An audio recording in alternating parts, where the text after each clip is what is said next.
오늘 우리가 읽은 말씀을 가지고 여호와께 비를 구하라 라는 제목으로 말씀을 나눌 때 깨닫는 은총이 있기를 바랍니다. 오늘 말씀은 하나님께서 그동안 버림받은 것 같은 유다 백성을 구원하시겠다는 소망의 말씀을 아주 상세하게 이렇게 증거하고 있는 말씀입니다.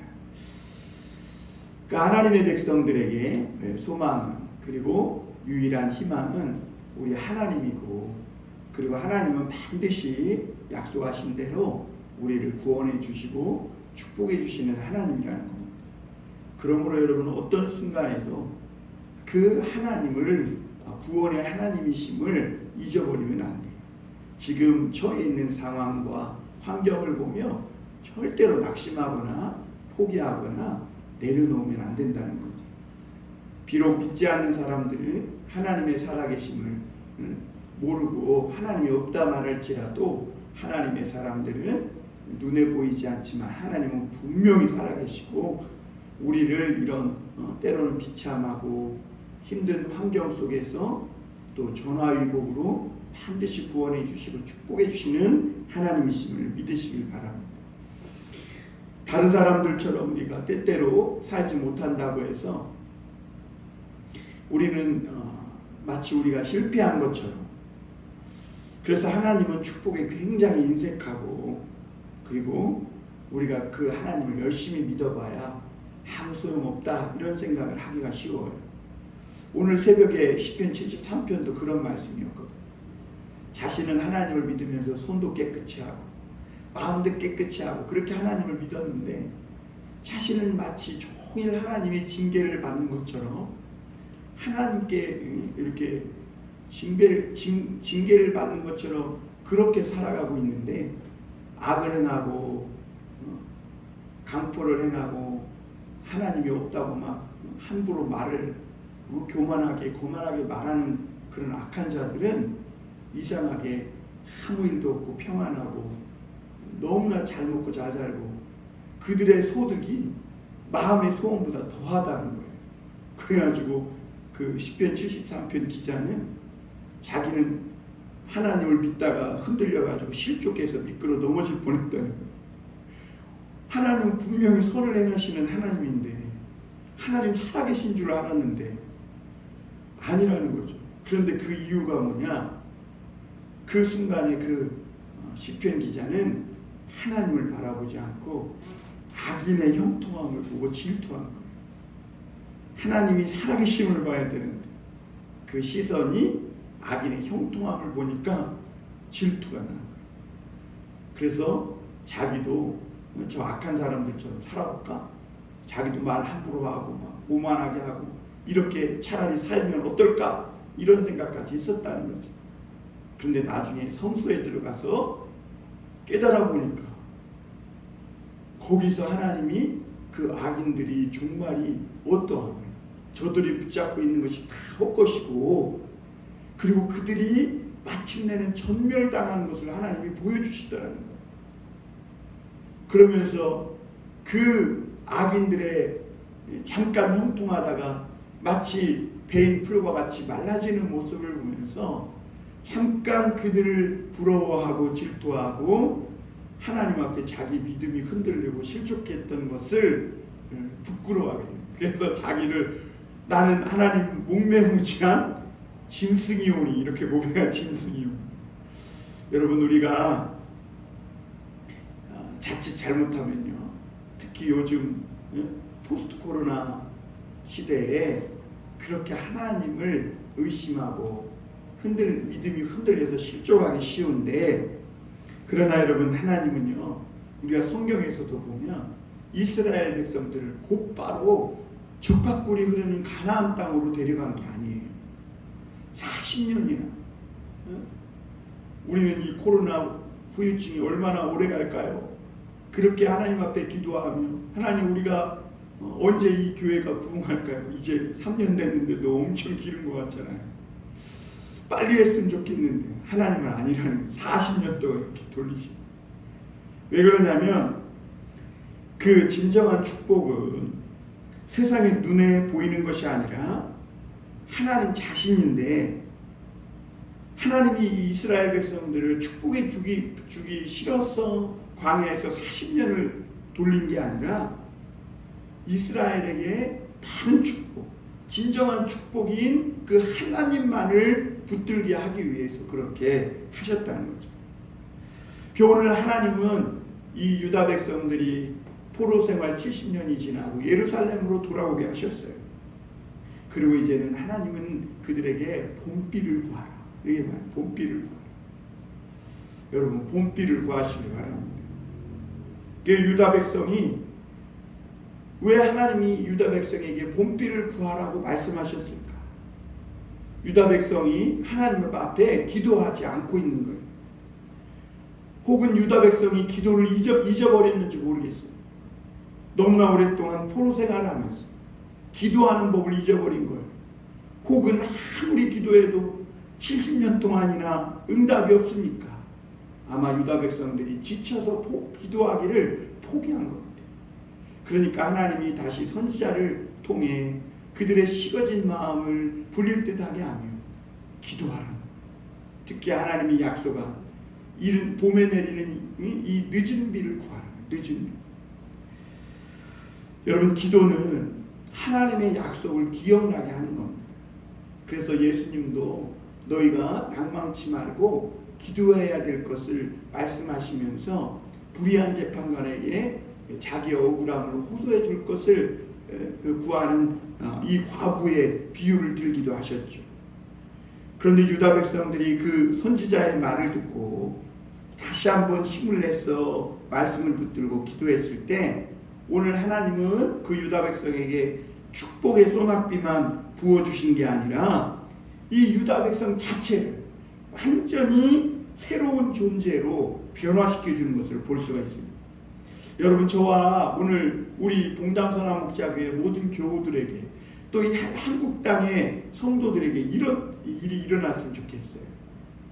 축복의 여호와의 이 봄비를 구하는 그런 다시 한번 뜨거운 기도가 일어나서 하나님이 이 축복의 소낙비만 내려주는 게 아니라 우리 한국의 그동안 성도들의 이 신앙과 그 삶이 완전히 새로운 존재가 되도록 바꿔주시는 놀라운 위로부터 부어지는 기적과 놀라운 역사가 일어나기를 바랍니다. 첫 번째로 우리가 오늘 말씀을 통해 깨달을 것은 이 포기하지 말고 인내하며 여호와의 축복의 비를 기다리는 백성들이 되어야 한다는 겁니다. 사람에게는 이렇게 육체의 온기가 있어요. 그래서 겨울에 추울 때 부부가 서로 끌어안고 자면 서로의 온기로 따뜻해질 수가 있어요. 그러듯이 사람에게는 정신적 온기도 있어요. 특히 이 마음의 온기나 정신적 온기는 누군가에게 사랑을 받았거나 따뜻한 대접을 받을 때 우리 속에 생기는 포근한 마음이 이 정신적 온기고 마음의 온기예요. 그래서 우리가 믿는 사람들에게 다시 한번 이 정신적, 이 마음의 온기, 이 열기, 이 열정이 생기려면 하나님의 사랑, 누군가 이 믿음 때문에 막 그 어려운 역경과 고통을 참으며 인내하며 살아가고 있는 그것을 인정받는, 그 이해받는 그것이 필요한데, 바로 하나님의 사랑과 그 하나님으로부터 받는 인정이 필요한 것이죠. 그리고 우리에게 이 정신적 온기가 회복되려면 자유가 필요합니다. 인간은 억압을 받으면 마음은 싸늘해지게 마련입니다. 그래서 저 북한에 있는 사람들을 보면 얼굴에 온기가 없어요.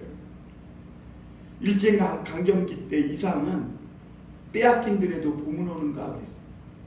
이게 무슨 말이냐면, 이 일제가 짓밟고 간 이 한국의 들판에는 아무리 계절에 봄이 오지만, 그리고 씨를 뿌려보지만, 아무리 그 봄이 와도 그 한국인들의 가슴에는 그 따뜻한 정신적 온기와 그 열기가 생기지 않는다는 것을 우회적으로 보여주고 있는 것이죠. 여러분, 앞서 말씀드렸지만 우리 믿는 자들에게 정말 가장 중요한 것이 뭐냐면 따뜻함이에요. 이 믿음의 신앙의 열정, 이 온기, 이것을 잃어버리지 않는 것이 굉장히 중요합니다. 왜냐하면 우리가 섬기는 하나님이요 불이세요. 불. 그래서 우리가 하나님의 가까이 가면 갈수록 우리가 불덩어리가 돼요. 그런데 오늘날 많은 사람들이 하나님과 너무 멀어지다 보니까 이 온기마저 잃어버리고 서늘하게 식어진 채 마치 그냥 얼음나라의 공주들, 왕자들처럼 그렇게 아주 차갑게 식어버린 것을 볼 수가 있습니다. 그런 데에서는요 생명이 움트고 싹틀 수가 없는 거예요. 거기서는 새로운 생명이 잉태할 수 없는 것이죠. 그리고 이 불이 식으면 다시 되피기가 어려워요. 그런데 하나님의 말씀을 다시 한번 붙들고 우리가 온 마음을 듣고 온 마음으로 하나님의 말씀을 듣고 주님을 사랑하면 하나님께서 이 식어진 불에 이 마음에 가슴에 불을 붙여주기 시작합니다. 그리고 우리에게 이 식어진 가슴에 불이 한번 붙기만 한다면 어떤 고난도 어떤 역경의 바위덩어리도 녹여내고 축복으로 바꾸는 놀라운 이 하나님의 능력이 나타나게 되는 것이죠.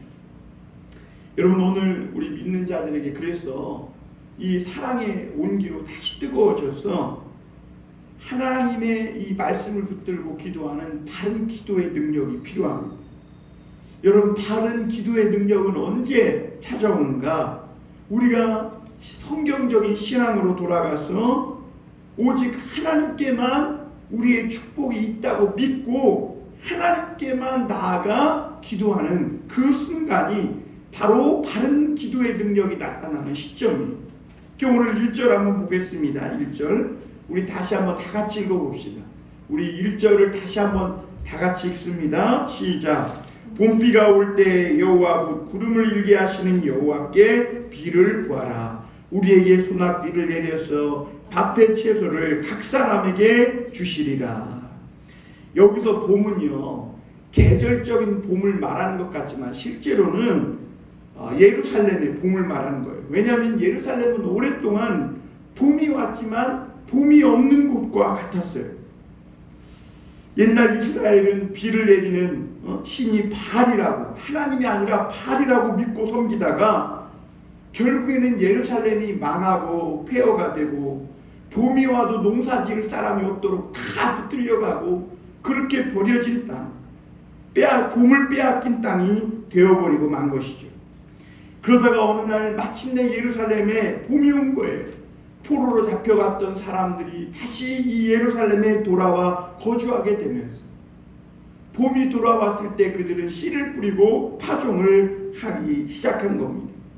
그런데 중요한 문제는 뭐냐면 이 하나님을 믿고 이 포로되었던 백성들이 돌아왔는데 아무리 씨를 뿌리고 파종을 해도 비가 오지 않는 거예요. 여러분 이것이 우리에게도 가장 어려운 문제죠. 우리가 하나님을 잘 믿는 것 같은데 그래서 열심히 뭔가 이 복음의 씨앗을 말씀의 씨앗을 뿌리는 것 같은데 하나님의 축복이 나타나지 않는 겁니다. 왜 그런지 참 의아하죠. 우리는 힘들어요. 잘 믿는 것 같은데 축복이 나타나지 않을 때 우리는 딜레마를 겪을 수밖에 없어요. 여러분 우리는 왜 하나님이 이런 일을 하시는지 모든 것을 다 이해할 수는 없죠. 그러나 분명한 사실 하나는 하나님은 우리의 믿음을 달아보시고 우리에게 이 기다림의 시간을 주셔서 그 시간을 통해 옥석을 가리며 또 한 가지는 왜 하나님이 우리에게 이런 기다림의 시간을 주느냐, 하나님께 더 가까이 정확하게 그 초점을 맞추게 하기 위해서 하나님은 기다림의 시간을 주시는 거예요. 포로에서 돌아온 이 유다 백성들은 봄이 돌아올 때마다 인내하며 또 기대를 하며 이 씨를 뿌린 것이죠. 그러나 매년 비가 오지 않고 흉작이었습니다. 그때마다 이 유다 백성들은 야, 우리 다시 바알 신앙으로 돌아가야 되는 거 아니냐? 이 비를 주관하고 구름을 주관하시는 이가 하나님 맞을까? 이 의심이 생기며 다시 바알 신앙으로 돌아가고 싶은 유혹이 들었습니다. 여기서 더 버티다가는 죽을 것 같은 거야. 야, 여기서 더 버티다가 우리 틀림없이 끝장나. 여기서 뭔 수를 써야 돼. 그런데 그때 하나님의 선지자를 통해 말씀이 들려오기 시작합니다. 너희가 봄비가 올 때 여호와 곧 구름을 일게 하시는 이 하나님께 비를 구하라는 거야. 여기서 그냥 여호와께 비를 구하라 그러지 않고 구름을 일게 하시는 여호와 하나님께 비를 구하라 그랬거든요. 근데 이게 개역 성경에는 번개를 치시는 하나님께 비를 구하라 이렇게 돼 있었어요. 이게 이런 표현을 쓴 이유가 뭐냐면 이때 당시에 이 이스라엘 백성들에게 구름을 일게 하고 번개를 주관하는 그 신은 바알이라고 믿었거든요. 그런데 이런 표현을 씀으로 말미암아 구름과 이 비, 번개를 주관하시는 분이 바알이 아니라 하나님이라는 것을 못 박아 말씀하고 있는 거예요.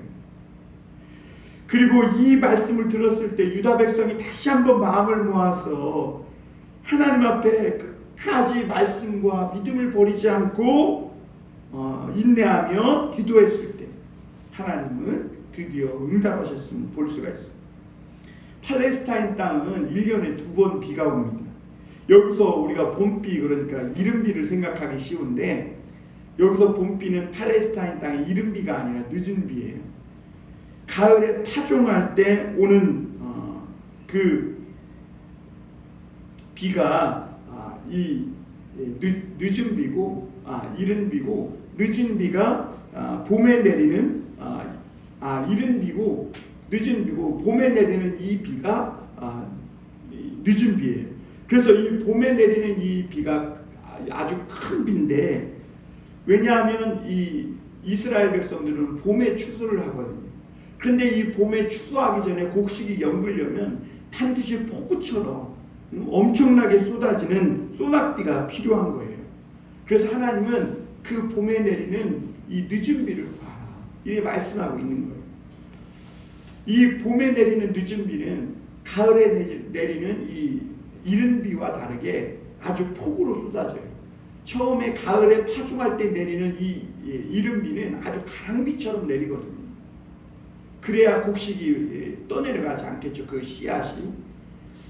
그리고 이 파종할 때, 추수할 때 내리는 이 늦은 비, 봄에 내리는 늦은 비는 아주 폭우처럼 쏟아지는 거예요.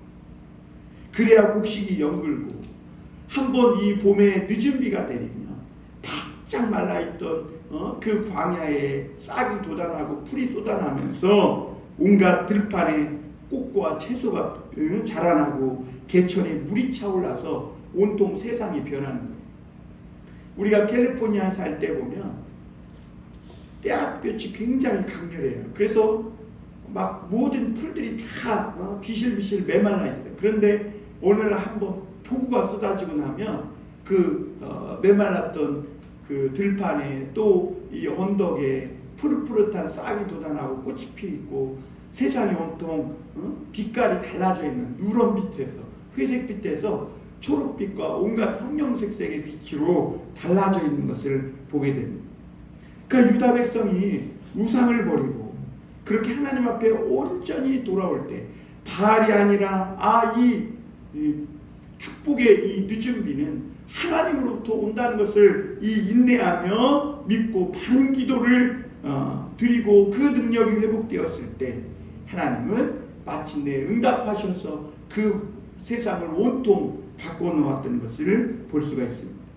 두 번째로 우리가 생각해 볼 것은 하나님은 이 유다 백성들에게 성령의 소낙비를 부어주셨다는 거예요. 하나님은 구름을 일게 하시는 여호와라고 하시면서 비가 그냥 비가 아니라 소낙비를 주시겠다는 거예요. 우리 며칠 전에 막 비 내릴 때 보면 엄청나죠. 마치 비를 그냥 양동이로 쏟아 붓는 것처럼 그렇게 폭우로 쏟아지는 걸 볼 수가 있습니다. 여러분, 이것은 장차 이 오순절 날에 임할 강력한 성령의 역사를 나타냅니다. 여러분 이스라엘 백성들 그 팔레스타인 땅에 아까 말씀드린 대로 곡식이 익으려면 비가 조금 내려서는 안 된다 그랬죠. 폭우처럼 쏟아져야 된다 그랬어요. 그러듯이 이는 장차 강한 성령의 역사가 나타나서 하나님을 믿던 백성들이 완전히 변화되어서 쭉정이와 같은 신앙에서 알곡으로 신앙이 알곡신앙으로 변화될 것을 말하는 것입니다. 강한 비가 내릴 때 죽어있던 땅이 회복되고 온 세상이 달라지는 것이죠. 여러분 이런 성령의 강한 역사가 사람을 완전히 변화시키고 세상을 뒤집어 엎는 것입니다. 그래서 완전히 다른 세상을 만들어 버리는 거예요. 그럼 오순절날에 주의 제자들은요 그토록 주님을 3년 반이나 쫓아다녔음에도 무서워 두려워 다락방에 숨어서 기도하고 있었어요. 그런데 그들에게 강한 성령의 비가 마치 늦은 비에 이 약속하신 것처럼 하나님이 성령을 부어주셨을 때 그들이 성령 충만함을 입어서 완전히 변화되었고 알곡신자들로 변화되었고 그들이 나가서 주의 복음을 증거했을 때에 세상이 완전히 달라졌음을 보게 됩니다. 회색빛 말라 비틀어버린 사랑이 식어져 버린 세상에 하나님의 이 사랑 복음의 강력한 이 능력과 하나님의 은혜와 사랑이 임하게 했던 것이죠. 그래서 이 하나님의 이 복음의 사랑과 능력으로 세상을 뒤집어 엎는 놀라운 일이 일어난 겁니다. 여러분 하나님의 말씀을 듣고도 싹이 듣고도 싹이 나고 꽃이 피기도 하지만 열매 맺지 못하고 쭉정이로 떨어지는 경우가 많이 있습니다. 그래서 예수님도 마음밭에 이야기를 하면서 돌짝밭, 길가밭, 이런 밭을 이야기했는데요. 오늘날 많은 성도들 중에도 사람들 중에도 말씀을 처음에 듣고 믿다가 싹도 나고 꽃도 좀 핀 것 같아요. 그런데 자신의 옛날 방탕했던 삶에 대해 슬퍼하며 그렇게 뭔가 신앙생활을 처음에는 좀 하는 것 같다가 결국에는 다시 옛날 생활로 돌아가는 그런 사람들이 많이 있습니다. 여러분 우리 사람에게는요 그래서 이 신앙이 정말 알곡신앙으로 열매를 맺기 위해서는 강한 성령의 기름 부음이 필요한 것입니다. 하나님이 내리시는 이 성령의 소낙비가 필요한 거예요. 그래서 오늘날 우리에게도요 그 이스라엘 백성들이 시내산에서 들었던 이 번개와 불 가운데 백성들이 하나님의 말씀을 들었잖아요. 우리에게도 오늘 그런 말씀이 필요한 거예요. 그런 말씀을 통해 성령의 강한 소낙비가 부어질 때 그때 변화되고 알곡 성도로 변화되는 것이죠. 그렇지 않으면 누구든지 처음에는 뭔가 좀 믿는 것 같다가 다시 옛생활로 돌아가는 그런 경우가 되어버리고 마는 겁니다. 그래서 성경은 그러한 경우를 일컬어서 개가 토한 것을 도로 먹고 돼지가 더러운 곳에 도로 눕고 질주를 밟는다 그런 것이죠. 사람들이 왜 이중적이고 위선적인 삶을 사는가? 우리가 잘못하는 거 이거 죄인지 몰라서 그런가? 아니라는 거예요. 우리 인간에게는 죄를 이길 힘이 없어요. 그래서 사람이 변하는 것보다 더 놀라운 것이 없는데 바울은 언제 사람이 변하는 것을 보았냐? 하나님의 이 복음의 능력이 성령의 강한 역사로 부어질 때 그때 사람이 변한다는 것을. 그러면 자녀도 변하고 부부도 변하고 성도들도 변하는 거예요. 그래서 데살로니가전서 1장 5절에 보면 복음이 너희에게 말로만 이른 것이 아니라 오직 능력과 성령의 큰 확신으로 되었다 그랬어요. 그러니까 하나님의 말씀 이 복음이 그냥 말씀 듣고 잠깐 싹나고 꽃이 핀 이 정도로는 안 된다는 거예요. 이 말씀을 들을 때 지금 폭포수처럼 부어지는 성령의 강한 역사가 있다는 것을 믿고 그것이 부어져야 되는 거예요. 성령의 능력과 오직 확신으로만 사람이 바뀌어지는 거예요. 그럴 때만 우리 안에 있는 이 죄의 뿌리가 뽑히는 거예요. 우리가 이성적으로는 내가 옳고 그른 거 다 이것이 죄인 줄도 알아요. 그러나 그것을 뿌리칠 수 없고 이 죄가 내 속에 있는 죄가 뽑히지 않는 이유는 오직 강한 성령의 역사가 아니고는 뽑힐 수 없기 때문에 하나님의 성령의 역사가 강하게 우리에게 부어지면 내 속에 있는 온갖 죄악의 뿌리가 뽑히고 내 속에 새하얗게 식었던 정신적 우리가 마음의 온기가 회복되기 시작해요. 그러면서 막 하나님을 크게 사랑하게 됩니다. 하나님을 향한 열정이 생기기 시작합니다. 세상에서 보이는 것들은 모두 다 허상인데 사람들은 이게 신기루요, 허상인 줄 모르고 열심히 따라가요. 근데 사막에서는요, 신기루를 쫓다가 목말라 죽는다는 거예요. 왜냐하면 사람이 사막에서 너무 목마르면 신기루가 보이는 거예요. 마치 오아시스가 있는 것처럼, 이것이 마치 진짜인 것처럼. 근데 가보면 가짜인 거예요. 허상인 거예요. 그래서 사막에서는요, 길도 없고 신기루가 막 보이고 그러기 때문에 필요한 것이 뭐냐면 지도가 필요한 게 아니라 나침판이 필요합니다. 정확한 방향을 가르치는 나침판. 오늘 하나님을 향해 정확히 가르치는 그 성경 말씀이 필요한 것이죠. 오늘 2절에 보면 드라빔들은 허탄한 것을 말하며 복수를 짜는 진실하지 않은 것을 보고 거짓 꿈을 말한즉 그 위로가 헛됨으로 백성들이 양같이 유리하며 목자가 없으므로 공고를 당한다, 이렇게 말합니다. 여기서 드라빔은요, 이스라엘 백성들 가정을 지켜준다고 믿고 있었던 그런 수호신, 우상과 같은 거예요. 이스라엘 백성들은 하나님을 믿었지만 그들은, 어떤 사람들은 자기들에게 수호신이 많으면 많을수록 좋다 그래서 자기가 수호신처럼 들고 다니는 그것이 우상이 있었는데 그게 드라빔이에요. 드라빔. 그래서 이 이스라엘 백성들은 집안에 무슨 중요한 결정을 내릴 때면 이 수호신인 드라빔에게 묻고 물었음을 보게 됩니다. 그러나 여러분, 드라빔은 아무리 물어도 아무 대답이 없는 거예요. 그런데도 왜 이스라엘 백성들이 아무 말도 하지 못하고 대답도 하지 않는 드라빔을 믿고 살았냐면, 이 드라빔을 향한 자신의 정성이 진실하고 또 자기의 감정이 옳다고만 생각되면 반드시 드라빔이 뭔 역사를 가져다 줄 거라고, 어떤 자기 기분, 자기 감정을 옳다고 믿은 거예요. 그게 우상 숭배하는 자들의 특징이에요. 우상 숭배하는 사람들은요, 하나님의 말씀을 믿는 게, 하나님을 믿는 게 아니라 자기 감정을 믿어. 자기 기분을 믿는 거예요. 자기가 거기다 정성을 다 쏟고, 나는 진실했어, 뭔가 올 것 같아, 그 자기 감정을 믿는 거예요. 그 헛것을. 여러분, 인간의 감정이 얼마나 약삭빠른 줄 아세요? 조속 변개하는 것이 인간의 감정이에요. 아침 다르고 저녁 다른 거예요.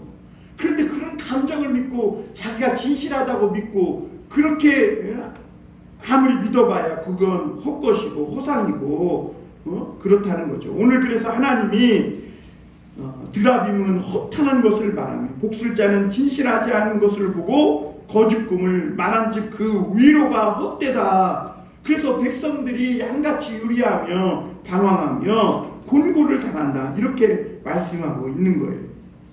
여러분, 세상에는요, 착 달라붙으면 웬만해서는 떨어지지 않는 것들이 있어요. 그것 중에 하나가 뭐냐면 껌이에요. 껌. 옛날에 자다가 어렸을 때 껌을, 옛날에는 오늘처럼 돈이 많지 않고 뭐든지 넉넉지 않으니까 껌을 하나 누가 주면 오래도록 씹었어요. 그래서 씹다가 막 이 책상에 붙여놓고 또 떼어서 다시 씹고 또 벽에다 붙여놨다가 이틀 뒤에 다시 씹고 그랬거든요, 옛날에는. 그런데 어느 날 모르고 껌을 붙여놓는 걸 모르고 그냥 껌 씹다가 자. 그럼 잘못해가지고 이 껌이 머리카락에 붙으면 이 머리 다 잘라내야 돼. 이 껌이 떨어지지가 않거든요. 아마 40대 이상 되신 분들은 다들 경험해봤을 거예요. 그래가지고 껌이 씹다가 머리카락에 붙으면 연구가 돼가지고 땜빵을 해야 돼. 그런데 나중에 알아보니까 이 껌을 지우는 방법이 뭐냐면 기름, 경유로 닦아내는 거예요. 냄새가 나지만 경유로 기름을 닦아내잖아요. 그럼 깨끗하게 닦여요. 어쨌거나 이렇게 한번 달라붙으면 잘 떨어지지 않는 것이 있는데 그 가운데 껌만 있는 게 아니라 점치는 사람의 이런 예언, 점치는 말이나 거짓말들이 그래요. 그래서 얼마 전에 아빠가 우리 아들에게 절대로 이 별자리의 운세나 신문을 볼 때 오늘의 운세, 이 스마트폰에서 오늘의 운세 이런 거 절대 보지 말라는 거예요. 아유 나는 괜찮아 뭐 이러면서 야 이거 재미로 보는 것이 아니에요. 이런 것들은 마치 머리카락에 붙은 껌처럼 한번 이런 것을 눈으로 쳐다보고 그것이 우리 영혼에 달라붙잖아요. 절대로 떼어내지 못합니다. 지배를 받게, 그 말에 지배를 받게 돼요. 그래서 오늘 그걸 보고 뭔 일을 하다가 조금 뭐가 안 좋은 일이 있으면 내 운세 때문에 그런가? 이런 생각이 드는 거예요. 그리고 여러분 요즘은 SNS로 욕을 듣고 막 악한 말을 듣고 자살하는 사람이 얼마나 많아요. 그러니까 이런 어떤 거짓 예언이나 악한 말이나 이 정치를 복술자의 말들 이런 말들은요 우리 영혼에 한번 착 달라붙으면 그걸 떼어내기가 엄청 힘든 거예요. 그래서 여러분 하나님을 믿는 자녀들은 절대로 하나님의 말씀 아닌 것을 쳐다보면 안 돼요. 그래야 미신이나 이런 악한 말들에 지배를 받잖아요. 그러니까 하나님을 믿는 사람은 하나님의 말씀을 믿고 누가 나에게 막 욕을 하든 뭐 하든 절대로 그거 믿지 말아요. 거기에 그래야 매이지 않고 지배를 받지 않게 됩니다. 유다 백성들은 하나님의 말씀을 소홀히 하다가 어느 순간에 이 잘못된 것에 영혼이 빼앗겨서 방황하고 허탄한 것을 붙잡기 시작했습니다. 그 위로가 헛됨으로 백성들이 양같이 유리하며 목자가 없으므로 곤고를 당한다 그랬어요. 양에게 가장 중요한 것은 뭐냐면 목자의 음성을 놓치지 않는 거예요. 그런데 목자의 음성을 듣지 못한 이 양들은 결국 방황하고 곤고를 당하게 됩니다. 여러분 오늘 우리가 하나님의 말씀을 듣고 우리에게 성령의 이 은혜가 쏟아빛처럼 부어지는 이것이 얼마나 중요한 것을 우리가 깨닫게 되는 것이죠. 마지막으로 한 가지 더 살펴볼 것은 하나님은 이 믿음의 사람들에게 이 기대한 대로 약속대로 소낙비를 주실 뿐만 아니라 성령의 소낙비를 주실 뿐만 아니라 완전히 새로운 사람들로 변화시킨다고 말씀하고 있습니다.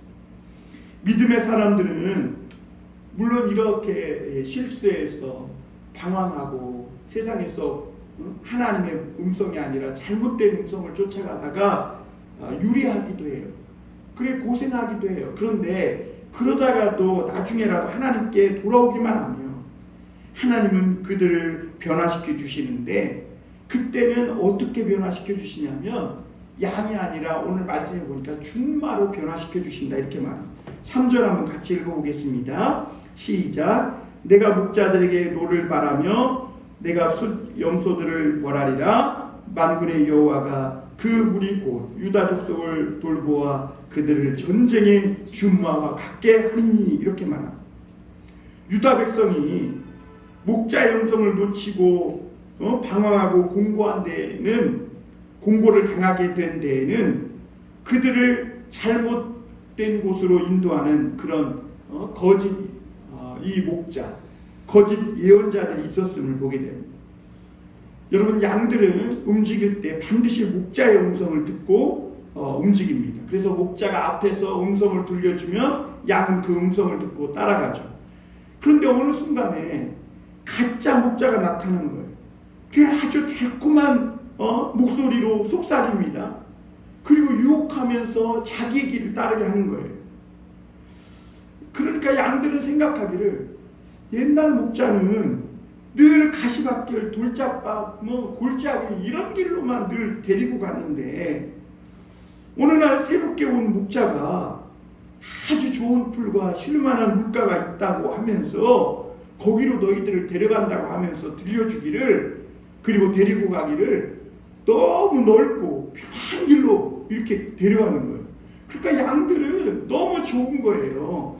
옛날 목자는 털, 가시밭, 이 돌짝밭, 골짜기 이런 밭으로 인도했는데 어느 날 새 목자가 나타나서 편한 길로 막 넓은 길로 데리고 가니까 너무 좋아서 그 편한 길을 따라가다가 결국에는 그 영혼까지 속은 것이죠.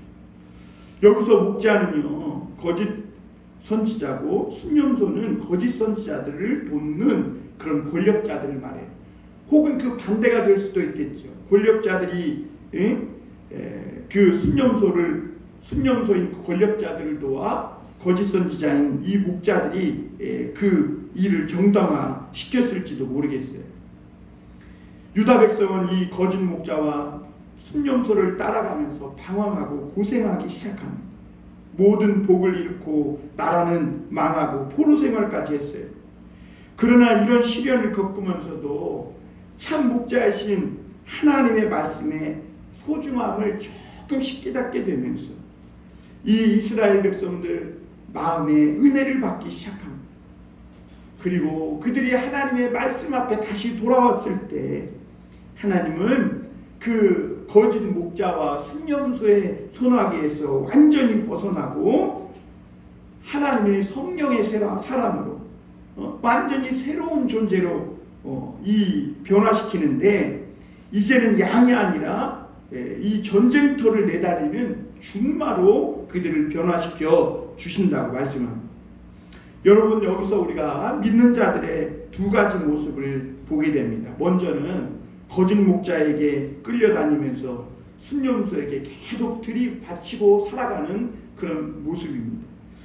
결국 이런 양들은 끌려다니다가 도살당한 후에 양고기로 팔리는 신세가 될 것입니다. 그런데 여러분, 이런 고난들을 통해 양에서 준마로 변하는 이들도 있음을 보게 됩니다.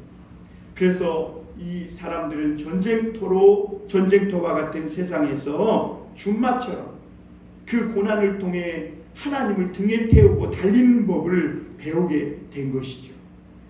오늘 4절에 한번 보겠습니다. 모퉁이 돌이 그에게서, 말뚝이 그에게서, 싸우는 활이 그에게서, 권세 잡은 자가 다 일제히 그에게서 나와서 싸울 때 용사같이 거리의 진흙 중에 원수를 밟을 것이라. 여호와가 그들과 함께 한즉 그들이 싸워 말탄 자들을 부끄럽게 하리라 그랬어요. 여기서 모퉁이 돌과 말뚝은 집 짓는 데 사용되는 것이죠. 그러니까 하나님은 이 유다 백성을 이제는 양에서 준마로 변화시킬 뿐만 아니라 그들을 완전히 회복시키는데 어느 정도까지 회복시키시냐, 하나님의 집으로 회복시킬 것을 말씀해 주신 거죠. 왜냐하면 여기는 모퉁이 돌과 이 말뚝은 집 짓는 데 사용되는 건데, 믿는 자들이 이제는 하나로 모여 하나님의 집, 그런 하나님의 거하시는 그런 성전이 되게 하신다고 말씀하고 계신 것이죠. 여러분, 그래서 이제 믿는 자들이 모여서 이 교회가 되면 거기에는 놀라운 하나님의 능력과 치료의 기적이 나타나기 시작합니다. 여러분, 모퉁이 돌인 예수 그리스도로 우리의 모퉁이 돌을 삼고 우리의 말뚝을 삼아 하나님의 사람들이 모여서 하나님의 집을 이루면 거기에는 하나님의 놀라운 능력이 부어져서 세상을 치료하고 회복시키는 기적이 이 교회로부터 나타나게 되는 것이죠. 여러분, 교회는 진리를 담는 그릇이고 진리로 세상을 밝히는 공동체입니다. 그 교회에서는 무엇보다 절대 흔들려서는 안 되는 것이 있는데 그것이 하나님의 진리입니다. 다른 건 다 양보해도 하나님의 교회는 절대 진리에서만큼은 뒤로 물러설 수 없는 것이죠. 그리고 이 진리는 그리스도께서 사도들을 통해 가르치신 오직 하나의 진리, 성경만 있는 겁니다. 그리고 이러한 살아있는 이 진리는 이론에만 그치지 않고 오늘 양과 같은 우리들을 준마처럼 변화시켜서 전쟁터와 같은 세상의 현실 속에서 승리하며 살아갈 수 있도록 아주 날카롭게 적용됩니다. 마치 적을 추적하는 말과 같이 적과 싸워 팔지 않고는 결코 돌아옴이 없는 법이죠. 그래서 로마서 16장에도 보면 너희가 악한 데는 미련하고 선한 데는 지혜로워라. 평강의 하나님께서 너희로 사단을 밟아 싸워 이기게 하실 것이다 말씀합니다. 믿음의 사람들이 은혜를 받으면 이렇게 늘 당하고 울기만 하는 것이 아니라 이제는 적들을 진흙에 던지고 발로 밟아서 이 악이 고개를 쳐들지 못하기까지 싸우는 용사가 된다고 오늘 말씀하고 있는 거예요. 여기서 적은 우리가 잘 알다시피 사람이 아니죠. 거짓과 어둠과 악한 마음입니다. 여러분, 우리는 진리로 이러한 거짓과 어둠과 우리 속에 사람들 마음속에 일어나는 악한 마음을 이기고 사랑으로 증오를 이기는 진리의 군사들이라는 것을 잊지 마시길 바랍니다. 그 여호와가 그들과 함께한즉 그들이 말탄 자들을 부끄럽게 하리라 그랬어요. 자랑하고 높아졌던 이들이 이제는 비로소 자신이 붙들고 있던 것들이 헛된 것을 알고 그리고 부끄러워하는 것이죠. 여러분, 세상에서 정말 승리자는 자기 영혼을 건진 사람이 승리하는 사람. 세상의 돈과 명예, 권력으로 높아진 자들은 그런 것들을 가지고 결코 자기 영혼 하나 구원할 수 없다는 것입니다. 여러분, 예수님은 이 땅에 오셔서 결코 높아지지 않고 낮아지셨고 그리고 가난하고 무명한 삶을 사셨어요. 그러나 예수님은 하나님의 말씀에 자기를 철저하게 복종시키셨을 때 반드시 마침내 승리자가 되셨음을 볼 수가 있습니다. 여러분, 오늘 우리도 예수님을 따라가는 사람들입니다. 전에는 우리가 악한 자들에게 쫓기고 들이받치며 이리저리 쫓겨다녔지만 이제는 이 예수님을 믿고 마귀의 그 모든 어둠의 권세에서 결박에서 벗어나게 되었습니다. 이제는 예수님이 우리의 모퉁이 돌이 되셨고 우리가 구하는 장막의 말뚝이 되신 줄 믿습니다. 다시는 사단이 우리를 속이거나 우리를 어둠 가운데 끌고 우리 영혼을 곤고하게 할 수 없어요. 여러분, 오늘 우리 그러므로 이제 성령의 강한 소낙비의 이 역사 속에 하나님 앞에 비를 달라고 간구하고 그래서 하나님의 이 성령의 강한 역사로 말미암아 우리가 하나님을 달리고 태우는 이제는 양에서 준마가 되어 세상의 한복판으로 달려가서 거짓과 싸우고 마귀를 이기는 하나님의 준마로 거듭나야 될 줄 믿습니다. 하나님은 우리가 바른 신앙으로 돌아와서 여호와께 이 비를 구하면 반드시 그 기도에 응답하시고 성령의 소낙비를 주실 것이라고 말씀합니다. 여러분, 오늘도 우리가 이 비를 구하는 기도를 들으실 수 있길 바랍니다. 그동안 너무 오랫동안 마음에 힘들고 어려워서 기도를 잊었다면 다시 한번 하나님 앞에 이 말씀을 붙들고 인내하고 기다리며 기대하며 하나님 앞에 뜨겁게 이 늦은 비에 소낙비를 달라고 기도하셔서 우리 안에 잃어버렸던 열정과 영적인 온기가 회복되고 또 우리가 준마로 변화되어 세상의 한복판에서 모든 것을 이기고 미움도 이기고 거짓도 이기고 마침내 승리자가 되시는 저와 여러분들이 다 되실 수 있기를 주님의 이름으로 축원합니다. 기도하겠습니다.